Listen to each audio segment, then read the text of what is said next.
మన దేశంలో స్మార్ట్ ఫోన్ల సంఖ్య ఏడాదికేడాది పెరుగుతూ వస్తోంది. దీంతో పాటే సైబర్ భద్రత కరువవుతోంది.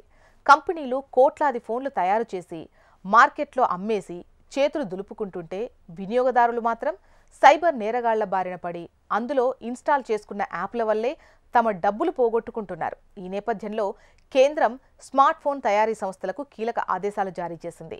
మొబైల్ ఫోన్ల తయారీ సంస్థలు వాటిని తయారు చేసినప్పుడే కేంద్రం తయారు చేసినటువంటి యాప్ సంచార్ సాథీని తప్పనిసరిగా వాటిలో ప్రీలోడ్ చేయాల్సినటువంటి అవసరం ఉంది అని కేంద్ర టెలికాం శాఖ తాజా నిబంధన విధించింది. సైబర్ నేరాలను ఎదుర్కొనేందుకు వీలుగా కేంద్రం తయారు చేసిన సంచార్ సాథీ యాప్ను కొత్తగా తయారు చేసే ప్రతి ఫోన్లో ప్రీలోడ్ చేసి అమ్మాల్సిందే అని కేంద్రం స్పష్టం చేసింది. 90 రోజుల్లోగా తమ ఆదేశాలు అమలు చేయాలని కంపెనీలకు సూచించింది.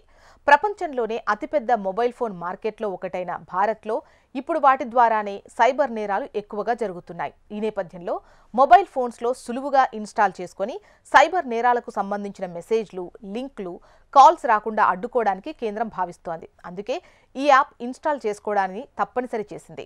ఇప్పటికే సాధారణ పౌరులతో పాటు వీఐపీలు, ప్రజా ప్రతినిధులు సైతం సైబర్ నేరాల బారిన పడి కోట్ల రూపాయలు పోగొట్టుకున్నారు. ఈ నేపథ్యంలో కేంద్రం స్వయంగా సంచార్ సాథీ యాప్ తయారు చేయించింది. అయితే ఈ యాప్ను ప్రీలోడ్ చేసి ఫోన్లమ్మే విషయంలో ఇతర కంపెనీలతో పెద్దగా ఇబ్బంది లేకపోయినా అమెరికాకు చెందిన యాపిల్ మాత్రం అభ్యంతరాలు వ్యక్తం చేస్తున్నట్టుగా తెలుస్తోంది.